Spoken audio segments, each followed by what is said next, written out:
महाकुंभ 2025 की तैयारियां पूरी है। इसी के साथ एनडीटीवी ने महाकुंभ अर्थशास्त्र इस कार्यक्रम का आयोजन किया, जिसमें बात करें अगर हम धार्मिकता की तरफ से तो कई सारे लोग सम्मिलित हुए। हमारे साथ बात करने के लिए आनंद दुबे जी हैं, जिन्हें मेरे अनुसार कोई इंट्रोडक्शन की ज़रूरत तो वैसे नहीं है। सर, आपसे जानना चाहेंगे, आप एनडीटीवी के इस प्रोग्राम में आए जो महाकुंभ से जुड़ा है। 12 साल बाद महाकुंभ का महापर्व मनाया जा रहा है। कितनी बड़ी बात है, क्योंकि न सिर्फ सनातन धर्म से जुड़े बल्कि हर एक धर्म और हर एक कम्युनिटी से आने वाले लोग इस बार आने वाले हैं। सबसे पहले तो एनडीटीवी को धन्यवाद देता हूं कि आपने इतना अच्छा शानदार कार्यक्रम मुंबई की इस पावन धरती पर आयोजित किया, जिससे केवल मुंबई और महाराष्ट्र ही नहीं, समस्त देशवासियों और जो देश के नागरिक विदेशों में रहते हैं उनको भी आज पता चला कि यह जो महाकुंभ होने जा रहा है 13 तारीख से 26 फरवरी के बीच में, ये महाकुंभ क्यों इतना विशेष है, ये आज एनडीटीवी के माध्यम से इसलिए पता चला क्योंकि ये सिर्फ धार्मिक एक कार्यक्रम ही नहीं है, ये आर्थिक रूप से भी एक बहुत बड़ा कार्यक्रम बनने जा रहा है। हम सब बहुत सौभाग्यशाली हैं जो 2025 में ये महाकुंभ को देख पाएंगे, क्योंकि या तो 144 साल पहले नागरिकों ने देखा था, या तो आज से 144 साल के बाद जो जीवित होंगे वही देख पाएंगे। ये अर्धकुंभ, पूर्ण कुंभ और महाकुंभ का जो आखिरी महाकुंभ है, ये हमें आज अवसर मिला है कि हम इसका एक प्रकार से ये करें, अनुसरण करें या इसमें हम खो जाएं या सम्मिलित हो जाएं। ये एनडीटीवी की वजह से जानने मिला और हमें लगता है कि ये देश विदेश के बहुत सारे नागरिक, बहुत सारे जनता आएगी। जो आंकड़े आ रहे हैं कि 45-50 करोड़ के करीब लोग आएंगे, तो ये सनातन धर्म के प्रति हमारी आस्था भी दिखाता है। हिंदू होने के नाते हिंदू धर्म की जो मुखरता है, जो प्रबलता है, वो भी दिखाता है। और बहुत ही सौभाग्यशाली हम, मैं फिर वही कह रहा हूँ कि संगम में जाकर, प्रयागराज में जाकर अगर जो भी भारतीय डुबकी लगाता है उसका मन पवित्र होता है, उसका शरीर पवित्र होता है, उसके विचार पवित्र होते हैं और हमारे सनातन को जानने का एक अवसर मिलता है, साधु संतों का आशीर्वाद मिलता है, ऋषि मुनियों का दर्शन होता है। तो ये एनडीटीवी को बहुत बहुत धन्यवाद है कि ऐसा ये कार्यक्रम एनडीटीवी ने शुरू किया। हम सुन रहे हैं कि और 1-2 राज्यों में आप करेंगे, तो बहुत खुशी हो रही है कि देश में एक माहौल जो बदल रहा है, जो एक हवा सनातन की बह रही है, उसमें ये कुंभ आने से सोने पे सुहागा हो गया है। आपने कहा सनातन की लहर, लेकिन इसी के साथ रोजगार, आर्थिक मदद लोगों को, और एक राज्य के तौर पर देखें तो उत्तर प्रदेश अब आगे है और इससे कहीं ना कहीं उसे लाभ जरूर होगा। अब वापस कुछ ही समय बाद नासिक, अगले साल 2026 में नासिक में भी कुंभ होगा। तो कुंभ एक ऐसा अवसर है जिससे राज्य में आर्थिक का जो प्रगति है वो तो होती ही है, लेकिन कौन कौन से मायने हैं जो कुंभ को और ज़्यादा खास बनाते हैं सनातन के अलावा? देखिए, अभी मैं मंत्री जी को सुन रहा था जो उत्तर प्रदेश सरकार से आए थे कि पिछले 2019 में करीबन 1-1.5 लाख करोड़ का एक रोजगार उत्पन्न हुआ था वहाँ। इस बार वही लोग बता रहे हैं कि 2-2.5 लाख करोड़ का ये आंकड़ा पार हो सकता है। तो ये केवल उत्तर प्रदेश के लोगों को ही नौकरियां नहीं मिल रही हैं, देश के अलग अलग जगह से नौकरियां मिल रही हैं।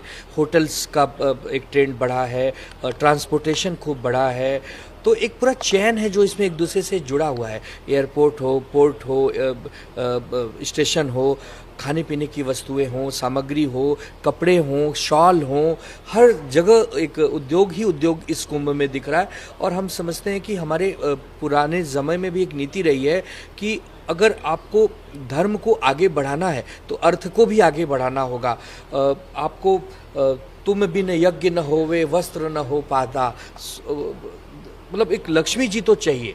तो लक्ष्मी जी का आशीर्वाद अगर इस कुंभ में है और खूब उन्नति होने वाली, आर्थिक रूप से ये एक प्रबलता दिखाएगा या एक मजबूती दिखाएगा देश में, तो हम समझते हैं कि धार्मिक और साथ ही साथ आर्थिक दोनों ही दृष्टिकोण से 2025 का एक कुंभ एक बहुत ही महान कुंभ हमें नजर आने वाला है और बहुत ही प्रेरणा देने वाला कुंभ, ताकि आने वाले समय में जब उज्जैन या नासिक या हरिद्वार में हो तो इसकी छाप, इस महाकुंभ की छाप उस अर्ध कुंभ और पूर्ण कुंभ में भी दिखे, वहाँ भी रोजगार निर्मित हो। और हम समझते हैं कि स्थायी रोजगार के साथ साथ अस्थायी रोजगार बड़े पैमाने पे हमें यहाँ देखने मिला। जिस प्रकार सेट बनाए जा रहे हैं जगह जगह, जिस प्रकार कारपेंटरों को काम मिल रहा है, जिस प्रकार लोहे के काम करने वालों को काम मिल रहा है, लकड़ी के काम करने वालों को काम मिल रहा है, तो हम समझते हैं कि आर्थिक दृष्टिकोण इसमें ज़रूर साथ रहना चाहिए, एक बड़ी भूमिका निभाएगी और निभानी ही चाहिए। इसके लिए कोई भी सरकार हो, हम तो धन्यवाद देंगे योगी आदित्यनाथ जी को और आदरणीय प्रधानमंत्री जी को कि जिन्होंने अच्छे से इसकी एक शुरुआत की है। बस प्रभु के आशीर्वाद से सब अच्छा हो। इसमें हम कोई राजनीति नहीं करना चाहते। ठीक है, जब सदन में आएगी बात, पक्ष विपक्ष की बात आएगी, एक दूसरे की आलोचना भी करेंगे, लेकिन जब सम्मान और सनातन की बात आएगी तब एक दूसरे का साथ भी देंगे।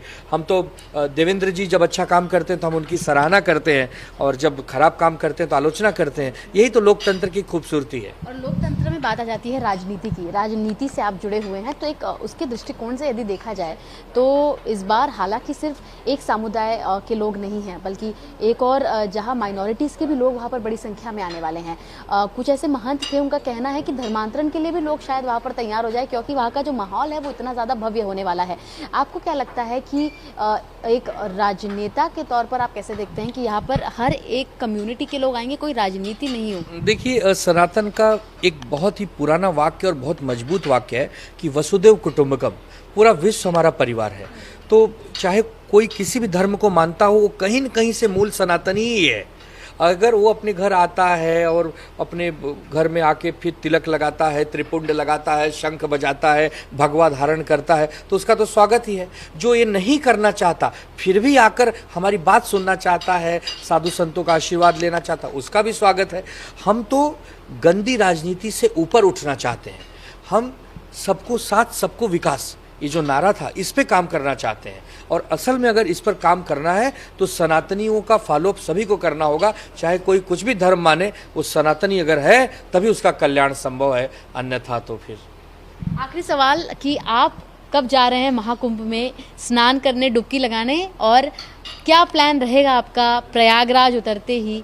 कैसे आप महाकुंभ का लाभ उठाएंगे? देखिए, 13 तारीख और 14 तारीख को साधु संतों का पहला अवसर आता है, अखाड़ों का अवसर आता है, तो उस दिन तो बहुत भीड़ भाड़ हो जाती है। लेकिन 15 तारीख को हम जरूर वहाँ जाएंगे और 16 तारीख को सुबह 4 बजे डुबकी लगाएंगे और गंगा मैया, यमुना मैया, सरस्वती मैया से नतमस्तक होकर आशीर्वाद मांगेंगे कि मेरे देश का कल्याण हो, इस विश्व का कल्याण हो, इस जगत का कल्याण हो। यही अनुकंपा बनी रहे हम सब पर, यही मनोकामना से वहाँ जाएंगे। बहुत बहुत शुक्रिया सर हमसे बात करने के लिए। तो आपने आनंद दुबे जी को सुना, जो नेता है शिवसेना उद्धव बालासाहेब ठाकरे गुट के। हालांकि इनका कहना है कि राजनीति एक तरफ, लेकिन बात जब धर्म पर आती है, सनातन पर आती है, तो सभी को एक साथ आ जाना चाहिए। और ऐसा ही कुछ मिलन दिखने वाला है महाकुंभ में, जो 13 जनवरी से 26 फरवरी तक प्रयागराज में आयोजित किया गया है। 45 करोड़ से ज्यादा लोग वहां पर पहुंचने वाले हैं, जिसको लेकर एनडीटीवी के प्रोग्राम में आज कई ऐसे नेता हो गए या फिर अर्थव्यवस्था को लेकर जो लोग हैं, उन्होंने अपनी बात कही और बताया कि किस प्रकार